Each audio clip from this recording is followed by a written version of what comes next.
Guys. Hope you guys are all good.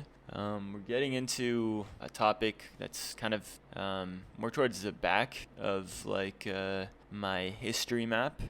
So the 80 Years' War is actually the Dutch Revolt. So if anything, it's a story of how the Dutch Republic, are revolting against their oppressors. Okay, it's not totally clear who they are, but let's keep on reading and discover that.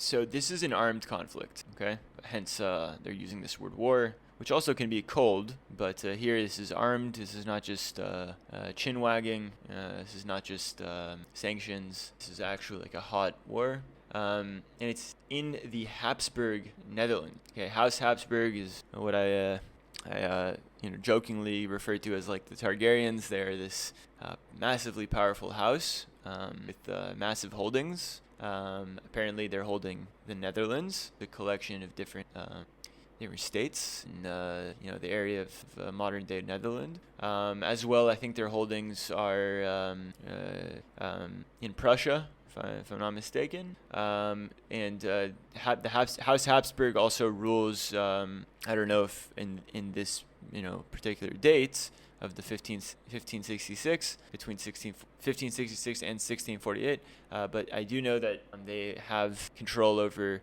the territories of the Holy Roman Empire, as well as other holdings. So it's like not limited to this list that I've just said. But yeah, it's a powerful house, and I think at this point they're also in control of the territories of Spain. But let's kind of read into this more. So House Habsburg, what I jokingly call the Targaryens. Also, I do believe that they're considered usually like very fair-skinned. So they're fair-haired, and they also are inbred, which is another reason why I like to jokingly call them the Targaryens. Of course, we'll see soon that this the extensiveness of their inbreeding is problematic for the health of the royal issue. So let's keep on going. So the armed conflict in the Habsburg Netherlands between disparate groups of rebels, okay, and the Spanish government. The causes of the war include Reformation, centralisation, excessive taxation, and the rights and privileges of the Dutch nobility and cities. So the Reformation is something that happens in the 16th century. So that's in the century contemporary to the 80 Years' War. Something that perhaps happens earlier on. We can go into it for a moment. The Reformation is the Protestant Reformation. And so I'm going to skip to this paragraph. It's usually dated from Martin Luther, who publicizes the 95 Thesis. So it's 1517. This gives birth to Lutheranism. But without going too deep into Reformation, we can see centralization. Perhaps it's Spain wants to centralize power over Habsburg. Maybe it's noting that Habsburg Netherlands naturally is much more decentralized, more of a federation, kind of similar to the United States of America, where there's different little legislators and different kind of parliaments for each of the different states within the Netherlands. So Spain wants to centralize power, and it perhaps is taxing them, because I know that the Dutch Republic experienced a golden age. I don't know when it happens, but a golden age means that that they are at a peak of profits. They're making good profit for shareholders and for citizens to use. Strong economy. So if that is the case, then it would make sense that the Habsburgs would want to excessively tax these states, and this would of course come to the chagrin of the Dutch Republic, because they are feeling exploited, right? So yeah, I think we can kind of skip into this. We can skip this and jump into the. All right, so the origins of the 80 Years' War are complicated, and they've been a source of dispute. And there's some source. The Habsburg Netherlands emerged as a result of territorial expansion of the Burgundian state. And this is in the 14th and 15th century. So this is like proper Middle Ages. Burgundian state, so it's a composite monarchy. It's ruled by the Dukes of Burgundy. And Burgundy, let's have a look at the map, All right, so yeah, France, HRE, and then Holland. Okay, so it's a kingdom in France, and they do territorial expansion, quite obviously, to get this epic coastline with full of river mouths and deltas and so on. It's probably a really good place to inhabit. Yeah, valuable. So the Burgundians in the 14th and 15th, they annex basically, or they expand territories. Upon the extinction of the Burgundian state, this is in 77, these lands are inherited by House Habsburg, who Charles V becomes both King of Spain and Holy Roman Empire. I think Charles V was he had a huge holding, I think, during his day. I wonder if there's a map here of the holdings. Yeah, look at this. Insane. Spain, Italy, Sicily, is that Savoy, maybe? I don't know. He has this part, I'm not so sure. He has Netherlands, of course, Burgundy, it seems, and of course he has all of like the traditional areas of House Habsburg, Transylvania, Bohemia, Austria. Is this the extent though? It seems like he also gets HRE. So if he has HRE, it would even be bigger if I'm not mistaken. So empire. So yeah, here we go. So this is the empire at its peak. We should have started here. This is insane, folks. So because this is all happening after the Age of Exploration, Spain has massive holdings in basically in the New World, this newly discovered land of South America, Central America. So we can see the green here, New Castile, New Spain, and of course European holdings. So this is territorial Spain. Probably they got this through marriage, and like correct marriage, like Habsburg arranged the right marriages.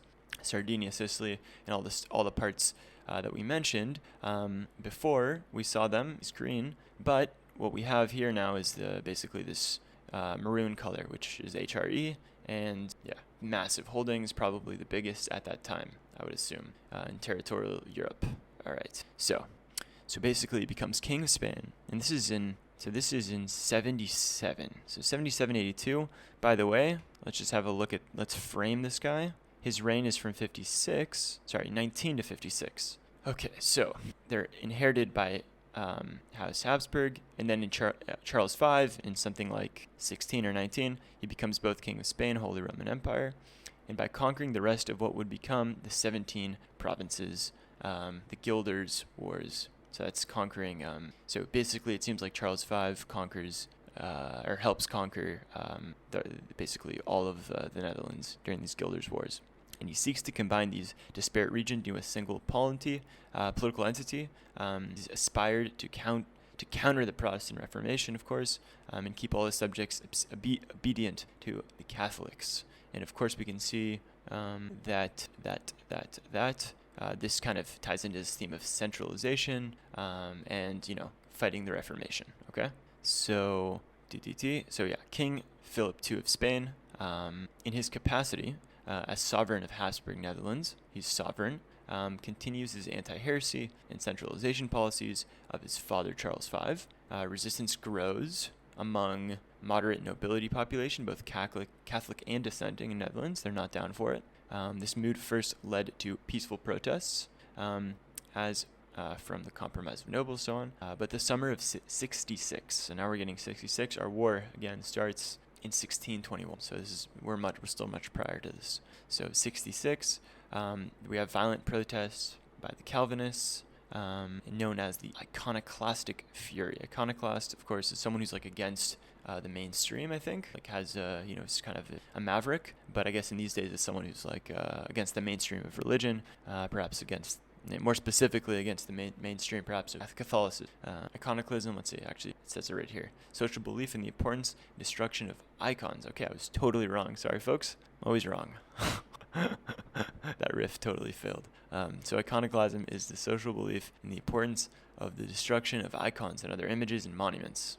Interesting. Iconoclasm. I like it. Okay, so across the Netherlands, the governor of Habsburg Netherlands, Margaret de Parma, also, as well as lower authorities, feared an insurrection. So they're fearing this fury, so much so that they make further concessions to the Calvinists, allowing them to worship and so on. But in 66 and 67, the first actual battles happen, so the hot war begins. First actual battles took place in what would become known as 80 Years' War, which I'm confused, Because if it's 66, oh, okay. Okay, so 66 is when this starts, and it goes all the way to 1648. Very good.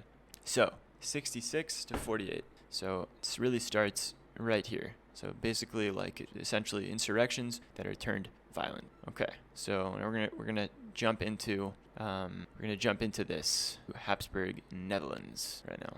Sorry, we're gonna jump into insurrection and repression. All right. So we are talking about the insurrection and repression. This is the beginning of the war. So the period between the start of the Bildungsstrom in 66 contained the first events of a series that would later be known as the 80 Years' War. And it's between the Spanish Empire and disparate groups of rebels, like we mentioned before. Some of the first pitched battles were sieges between Calvinists and Habsburg governmental forces, and that took place in the years between 66 and 67. It was followed by the arrival and government takeover by de Toledo. Okay, it sounds like he's a Spaniard, this from the name, so probably a Habsburg Spaniard.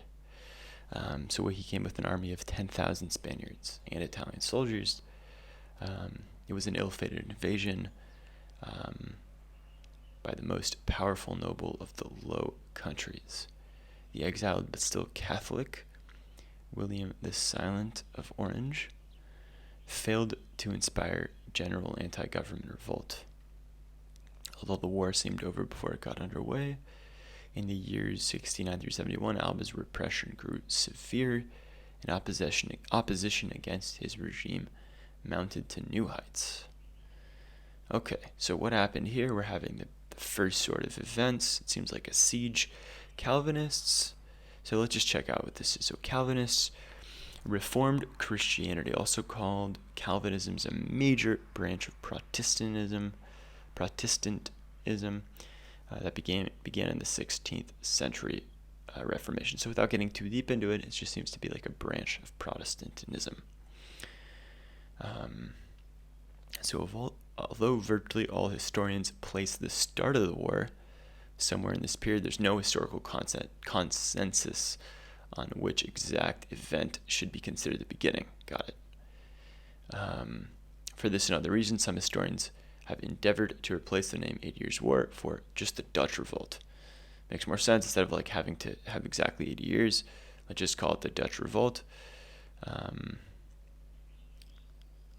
But there's still no consensus either to which period the Dutch revolts would apply, the prelude of the war, initial stages, or the entire thing. So let's check out this picture. This is the Beetle Storm,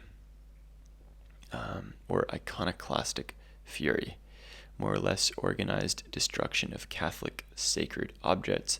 And it swept through Habsburg Netherlands. We can see these men, and they seem to be pulling at a statue. You can see it here. They're like pulling at it, and this is like some sort of Catholic place of worship. In the background, we have people kind of milling about, destroying things here. Some guy jumping in the fountain, maybe spitting in it or something. Here we have a broken statue. Anyways, you guys are getting the idea. And this guy, it seems like a monk, kind of looking at it in awe of what he can't believe what he's seeing. Fascinating, actually. Here we go. They're even literally pulling down these statues. All right, so that's it for this part. Tune in for the next one.